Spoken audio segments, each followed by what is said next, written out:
मैं तो एक दासी का पुत्र रहा। मेरी माँ एक राजा की दासी थी और जो भी मेहनत मजदूरी परिश्रम करके जो प्राप्त होता उसी से अपना निर्वाह करती थी और मेरा भी पालन पोषण करती थी मेरी माँ।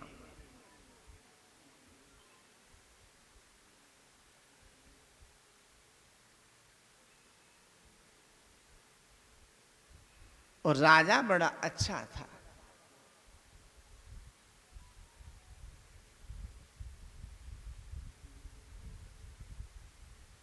उसको बड़ी सहानुभूति थी असहायों से।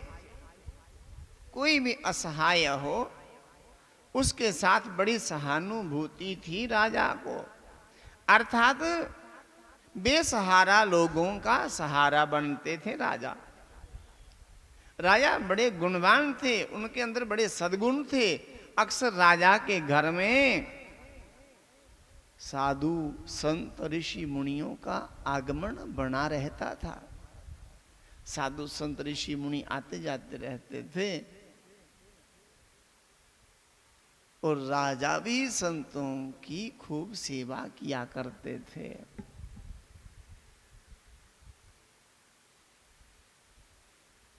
एक समय ऐसा आया कि चतुर्मास का समय था। कई संत आए, कहने लगे, हे राजा, चतुर्मास का समय हमको आपके ही राज्य में बिताना है, हमें रहने के लिए स्थान दीजिए। तब राजा ने उनको एक वाटिका में स्थान दिया, वाटिका में ठहराया, बगीचे में।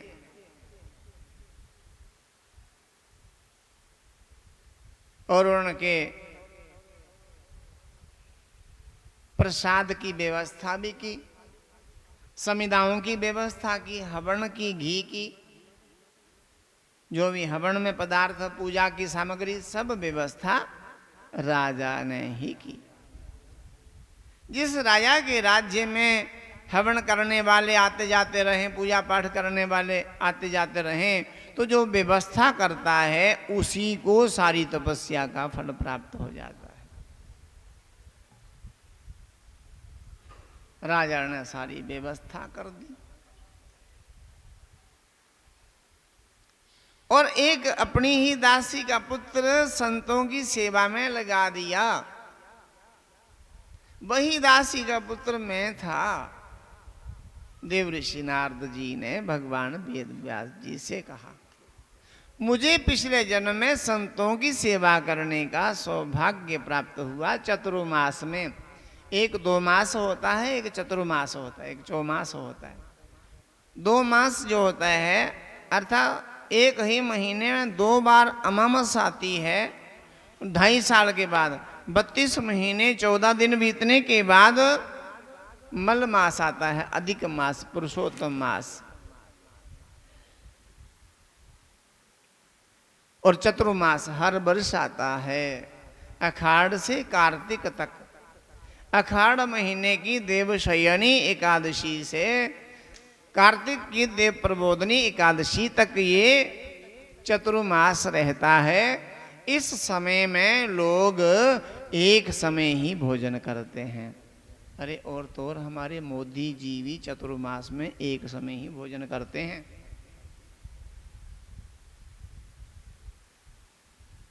आषाढ़ महीने से लेके कार्तिक की देवशयनी देव प्रबोधनी एकादशी तक एक समय भोजन करते हैं। और आश्विन के नवरात्रों में केवल जल पीते हैं मोदी जी, और चैत्र के नवरात्रों में जल भी नहीं पीते 9 दिनों तक। देखो, ये चतुर्मास है।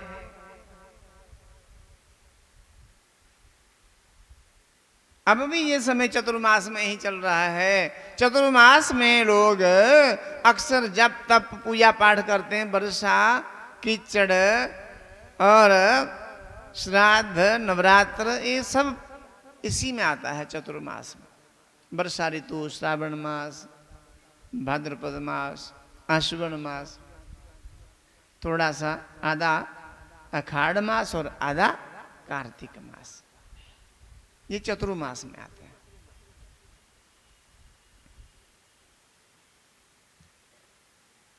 चतुर्मास के समय संतों की सेवा की, संतों से पहले उठना सोकर, संतों से पहले नहाए धोए के तैयार रहना, संतों के नहाने धोने की दातुन की व्यवस्था करना, संतों के आसन बिस्तर ठीक करना, संतों के पूजा के लिए जल लाना, फूल लाना, दुर्बा लाना, पुष्प पत्र लाना, बेल पत्ते लाना, भांग पत्तर लाना, मंदार पुष्प लाना,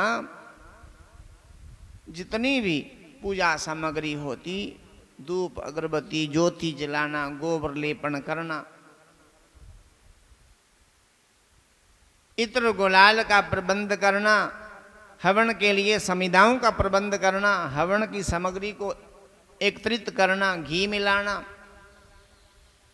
स्त्रुवा रखना, सुरचे रखना, जो भी पूजा की सामग्री होती सब व्यवस्था करते रहना, और संतों को कोई भी कठिनाई ना हो पूजा पाठ हवन में, संध्या वंदन में, अपनी दिनचर्या में कोई परेशानी कोई कठिनाई ना आए, इसलिए दासी पुत्र बड़ा तत्पर, बड़ा तलीन। और फिर संतों के लिए आहार की व्यवस्था करना, फलाहार की व्यवस्था करना, फलाहार कर ले संत तो बचे तो दासी पुत्र करता है, ना बचे तो उस दिन निराहार रह करके ही संतों की सेवा बराबर चलती रहती। छोटा सा बालक जरा भी घबराता नहीं, एक दिन नहीं मिला, दूसरे दिन भी नहीं मिला, तीसरे दिन, 4-4 दिन भी चले गए बिना खाए पिए, तो भी संतों की सेवा की। जिस दिन बच गया तो पा लिया, नहीं बचा तो नहीं पाया। ऐसे ही 4 महीने बीत गए। प्रतिदिन आहार करने के बाद संत कथा कहते हैं, और दासी का पुत्र बड़ी सावधानी से, बड़े सतर्क होकर, बड़े तलीन होकर के कथा में रुचि रखते हैं, कथा बड़ी श्रद्धा से श्रवण करते हैं। रुचि से कथा श्रवण करो। प्रथम भक्ति संतन कर संगा, दूसरी रति मम कथा प्रसंगा। रति रखना, रुचि रखना कथा प्रसंग में। 4 महीने कब बीत गए पता नहीं चला, जैसे हमारे आज 2 दिन बीत गए पता भी नहीं चला। बातों ही बातों में ये 7 दिन बीत जाएंगे। कई लोग घर जाते समय हर्षित होंगे, कब घर पहुंचे, आनंद से अपने पलंग पर बैठेंगे जाते ही। और कई लोग जाते समय रोएंगे कि ऐसे दिव्य स्थान का फिर कब दर्शन होगा, किस जन्म में ऐसा संयोग बनेगा। कईयों की अश्रुधारा बह जाएगी, अरे ऐसा सौभाग्य दिव्य संयोग कैसे प्राप्त होगा।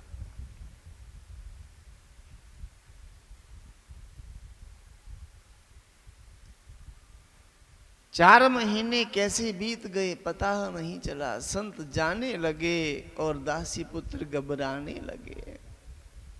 उनके मन की पीड़ा बढ़ने लगी और अश्रुधारा बहने लगी। कंठ अवरुद्ध हो गया, कुछ बोला ही नहीं जाता और सिसकने लगे। दासी पुत्र रोने लगे, सिसक पड़े। अपना दुख किसी से कहा ही नहीं जाता। संतों ने राजा से कहा कि हमने बड़ा अच्छा चतुर्मास बिताया है, इस बेटे ने हमारी बड़ी सेवा की है, अब हमारे जाने का समय आ गया, इसलिए हम जा रहे हैं। दासी पुत्र कहता अब मैं कैसे रहूंगा, इन महापुरुषों के बिना मुझे जीना नहीं आएगा। इसलिए संतों के पीछे पीछे चलते रहे। जहां पड़ाव आया विश्राम किया, संतों की निगाह पड़ी अरे ये बेटा भी हमारे साथ आ गया। संत चौंक पड़े। संतों ने कहा, बेटा हमने तो चतुर्मास के लिए ही आपकी सेवा लेनी थी, सदा सर्वदा के लिए नहीं। आपकी माता अभी जिंदा हैं, जाइए अपनी माँ की सेवा कीजिए। कहने लगे, माँ की सेवा तो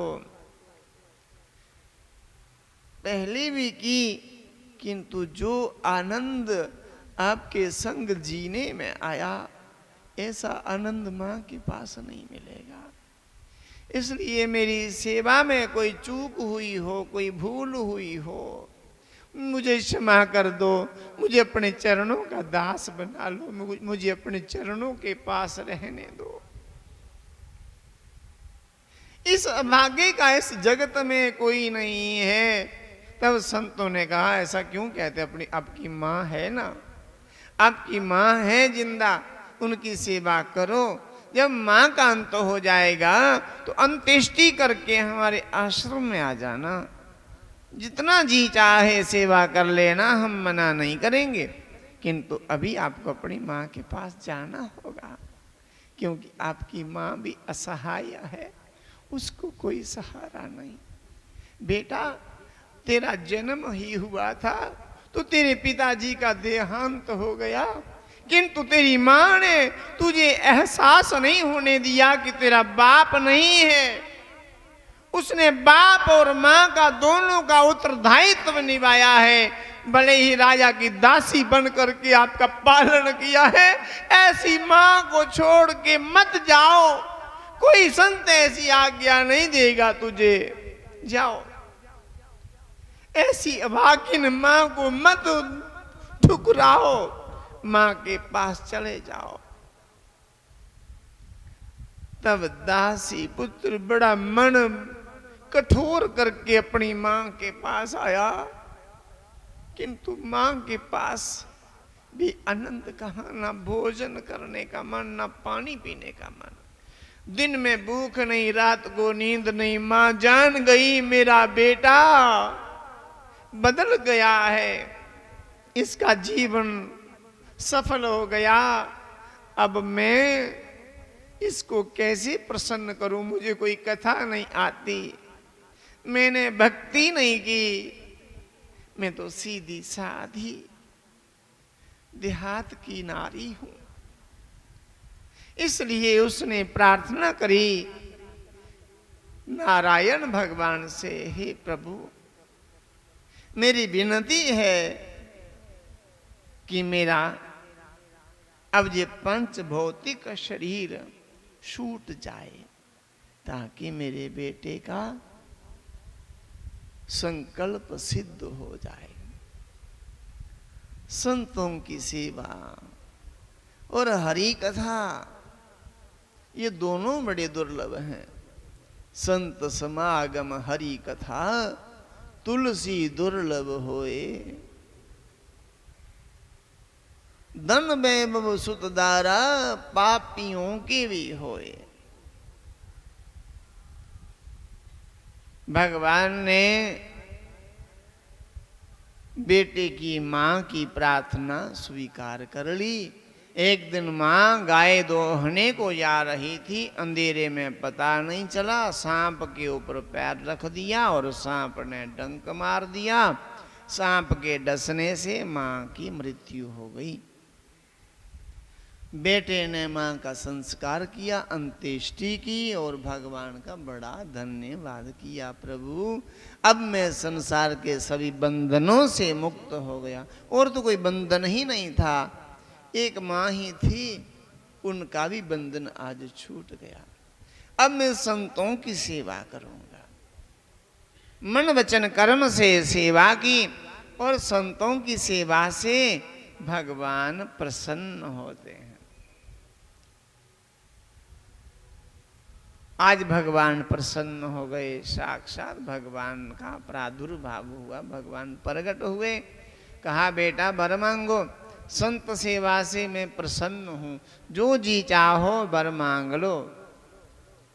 तब दासी पुत्र ने कहा प्रभु मुझ पर प्रसन्न है तो मुझे ऐसा वर दो कि मैं आपके दिव्य दर्शन बार बार करता ही रहूं।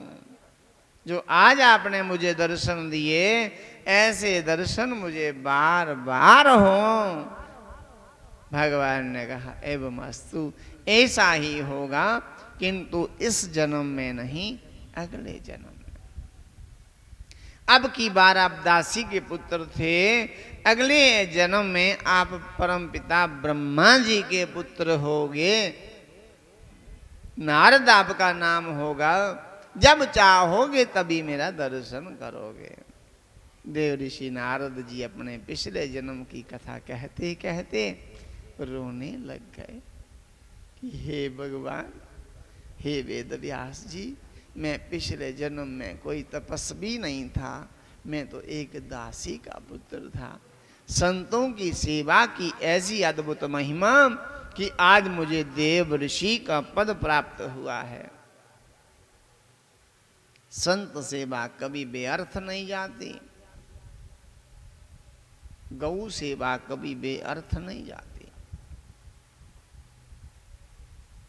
जब भगवान वेद व्यास जी ने वेद शास्त्र पुराणों की रचना की, उस समय वेद शास्त्र और पुराणों को मानने वाले लोग ही नहीं थे।